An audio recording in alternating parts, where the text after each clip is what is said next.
Hey everyone, welcome back to the M&R show. I'm Ron. And I'm Malcolm. And today we're having a discussion about the number one pick. Kate Cunningham is rumored to have a very bad workout, over the last couple of days with the Detroit Pistons. So Malcolm, what do you think about the number one pick right now? I think this is a draft where you don't really have the consensus number one pick that we all thought,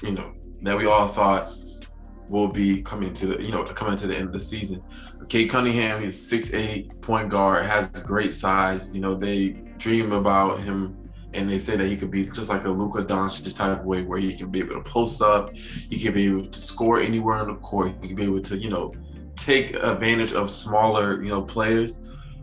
But I think that when you look at Cade Cunningham's game, it's very good. He does a lot of things, but It's just, will he ever be that lead point guard? He doesn't give me that playmaking type of caliber that you see with Luka and stuff like that. So it's just, his questions is he going to be just that type of? Is he going to be a lead guard? Is he going to be that guard that's going to be a shoot first type of guard where you have to surround him with a playmaker? It's just a lot of things I have to ask. And then if you look at Detroit and look what Detroit have done, and they're just not they're not really sold on Cade Cunningham as their number one option. They're looking at guys like Jalen Green. They worked out a guy in Jalen Suggs, which is crazy because I really don't think that Jalen Suggs should be the pick in the draft. Like Suggs, but no.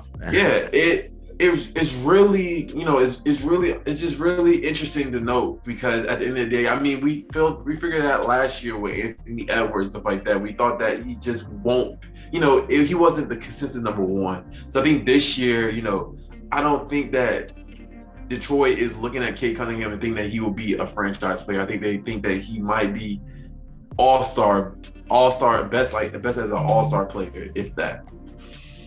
Yeah, he said he was only going to work out for one team. I think that's for marketing yourself as a player, it's a hell of a marketing strategy because you know that worst case scenario, he falls to the two. He won't fall past two, Cade Cunningham. I really like him as a prospect, 6'8". I think he's more than just a point guard. We've seen other people rank him by whatever their position is. I think he's more than just a point guard. I actually like the Luka one. I'm not sure that's his best comparison because Luka's a better scorer. But coming out of the draft, we didn't know Luka was going to be this good of a scorer. In his first year, he wasn't that good of a scorer. He was good, but he wasn't as good as he is now, dropping 40 points in the Olympics. So we're not, so I don't know if that translates, but I think K has a lot of potential. He gives me team player too.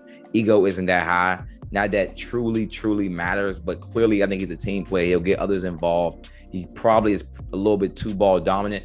But so is every good player at this point nowadays. Like every good player is ball dominant. That's the AAU circuit. What it's producing is ball dominant players. It's the coach's job to see if he can help change that. Now I know Malcolm talked about Anthony Edwards last year. So this is just a funny segue I had. We talking about just Anthony, LaMelo. They had Wiseman. Those were the three last year. So we look at the three this year. We have probably like you said, we brought up Suggs. He's probably in the top four. You have Jalen Green. You have Mobley. And you have Cade. Now, which of those guys do you think are actually contenders for the number one pick, though? If we're looking at that guy, I think the best option is Jalen Green. I think when you look at Jalen Green, he brings such a wide scoring acumen and he has such high potential as a scorer in this league. He could be a player that could lead the league in scoring. That's just how much of potential that he has.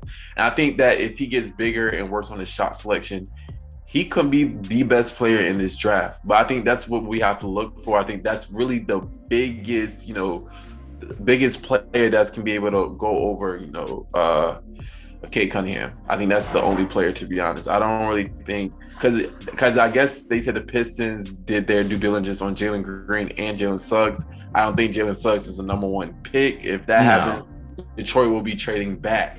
But I think that you have to look at a guy like Jalen Green. I think that he has the most potential. Well, he has a lot of potential, and I think that he would have the potential if they didn't pick Cade Cunningham. They will pick Jalen Green. Yeah, it's definitely interesting. I really do like Jalen Green. Probably the best scorer in the draft. Literally, everyone's basically the comp is, his Levine, but even better than Levine. We see what Levine's doing, shooting 7% over league average in efficiency on 28 points per game. So that's pretty good as a scorer. If you're gonna be better than that guy, you better be a bucket. So I mean, clearly he's a bucket getter. Passing, playmaking, probably gonna get better. Right now, he's just really just a scorer. Defense is okay, but he averaged 18 against grown men in the G League. I mean, that's very impressive. He also is the best fit for Detroit. I don't know if you're going for fit with number one pick. Hopefully, a GM is not thinking that when you picking fit with number one pick. But if you were to pick fit, Cade is not a better fit with Detroit's current roster than Jalen Green. I mean, he's just not, because Killian Hayes is not a shooter. So he's a ball dominant point guard as well. So you just say our pick last year, what didn't matter? I would say yes. Because, I mean, I don't think you should, I mean, literally, you shouldn't, at that pick, I don't think you draft for fit. You just draft who's the best player that you worked out. But if you think Jalen Green gave you a better workout, then maybe you go there.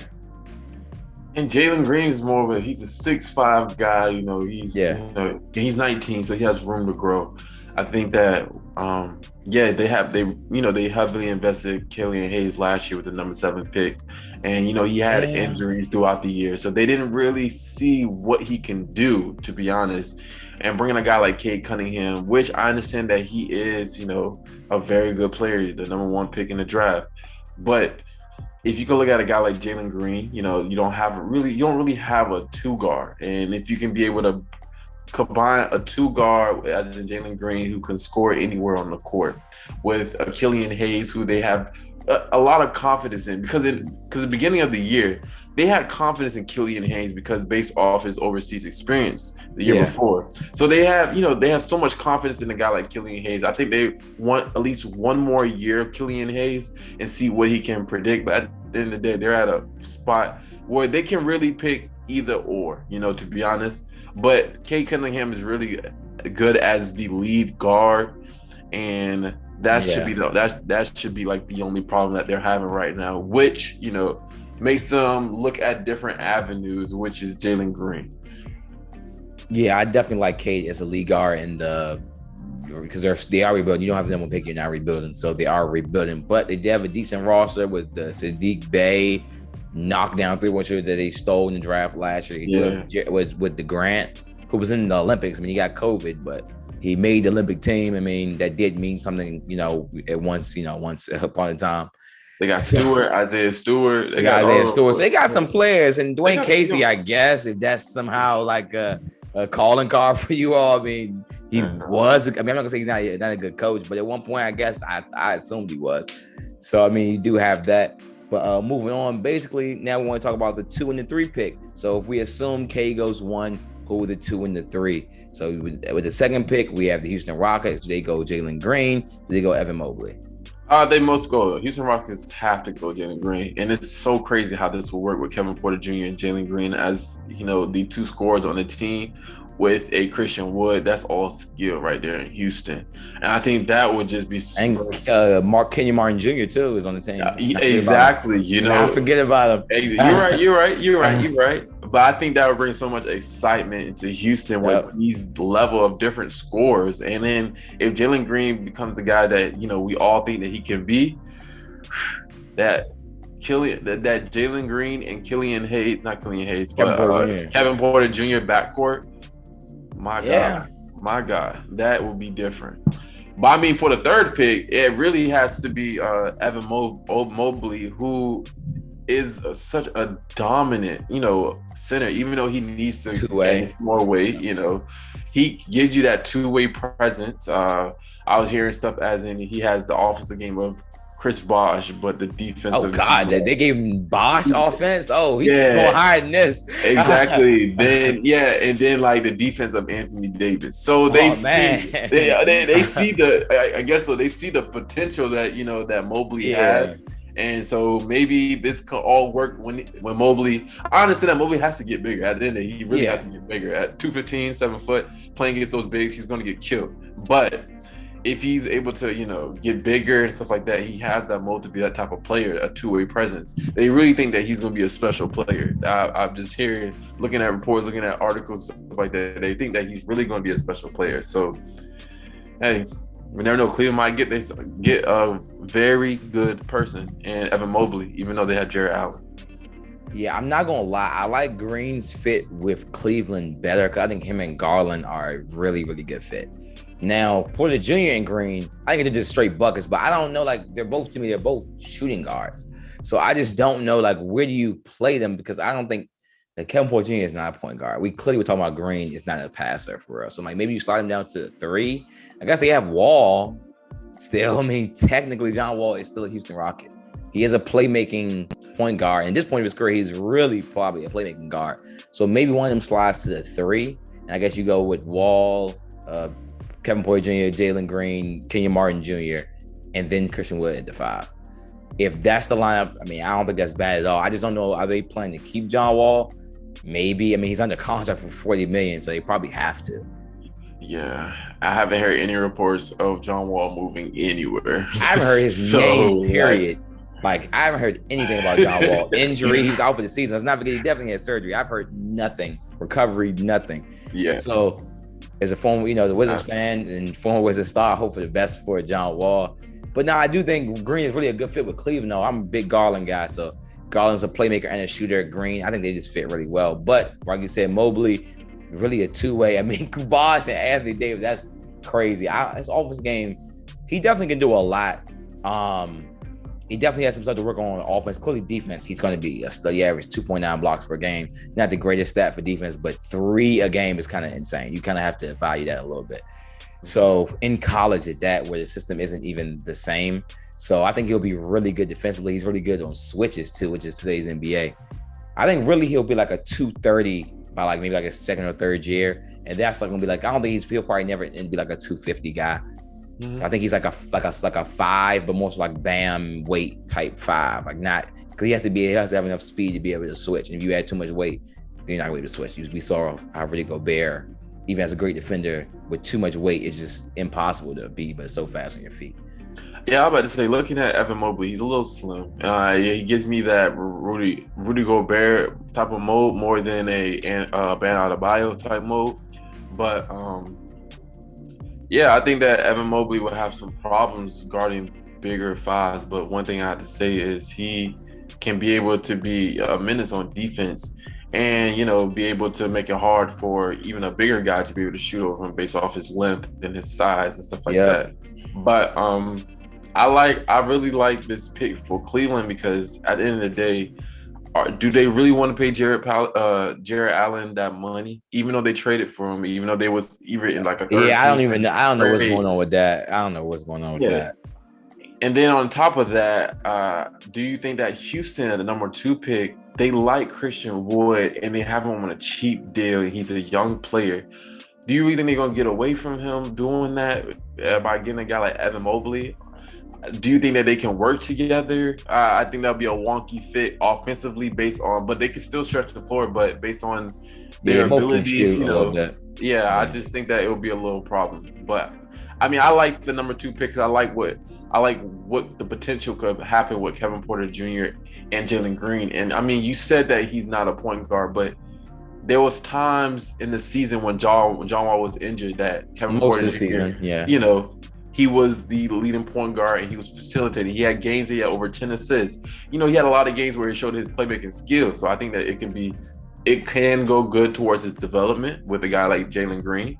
We all got. He has been recruiting them. We saw the live with Jalen Green hops in. Kevin Porter Jr. is live. So clearly they're boys. I don't know when this happened, but somehow they're boys. So I'm pretty sure Kevin Porter Jr. has been like, look, man, I'm young. He's young. We're building. See, Wood's like 26. He's not even that old. He's more of the vet on the team because he's been through, trials and tribulations. But at the end of the day, they're building around Kevin Porter Jr. right now. He's their young. Mm-hmm. And of course, we keep thinking about Kmart Jr. He had a great season. Him and his dad, bloodline. One of those bloodline players that's been producing in the NBA as of late. Now, before we end this episode, I wanted to ask Malcolm, as an Anthony Edwards and myself as a LaMelo Ball fan, where do these prospects rank against last year's number 1 pick? Would Jalen Green and Cade still be the number 1 pick, or would Anthony Edwards, still be the number 1 pick this year with these prospects? To be honest, I feel like Anthony Edwards and Cade Cunningham fit in the same boat. But the only thing that I could put Cade Cunningham over Anthony Edwards right now is based off if we look at college. And one thing I was asking is, their records. If you look at Oklahoma, they were ranked. Yeah, they went to the tournament, even though we could say that, last year, the year that Anthony Edwards was in college, they didn't have a tournament due to COVID, but at the end of the day, they weren't ranked. It didn't look like they was going to go anyway. Nah. So I think that's why I could put Cade Cunningham over Anthony Edwards. But we have seen Anthony Edwards produce at a high level. Now, number two, if it's just me using my blind eye of my last year mentality of what I thought of LaMelo Ball, then I would have put Jalen Green at number 2 and LaMelo Ball at number 3 based off what I seen. Now, LaMelo Ball changed my mind now. We've seen that he's a lot better player than I thought. And, I would definitely put him at number 1, to be honest. But for right now, if we're doing based off my, analysis last year, I definitely would put Jalen Green at number 3, actually. No, number two. Well, you have him after or before Edwards? Let's clarify. Like, do you have Edwards as a better prospect, or you have Green as a better prospect? Because right now you have Cade as number 1 prospect. I have Edwards as Edwards as the better prospect. Okay, so Edwards you're 2 then. Yeah. And Green would be the 3rd. If they were in this draft, then if they was in this draft. I think that Green could be the better player, but Edwards has more size, and he has the size right now to be able to be good. And the problem with Edwards and Green, they have the same problems coming out of college, as in shot selection, the defense, and like their passing abilities. And I think that Anthony Edwards' size is one thing that helps him, be a better prospect. But at the end of the day, they have the same problems. But I like Jalen Green's potential more, but he's more of a raw prospect, if you understand what I'm talking about. Yeah. So I mean, I agree for the most part. I think I like Green slightly better than Edwards because of the 3-point shoot. Not that Anthony Edwards can't shoot threes, but Green is just giving me a more dynamic 3-point shooter, and I think that gives me a slightly more edge. But they're both shot creators. I think that's like if they have like a 2K build or whatever, they're like shot creators they're on ball shot creators. They go in the pick and roll.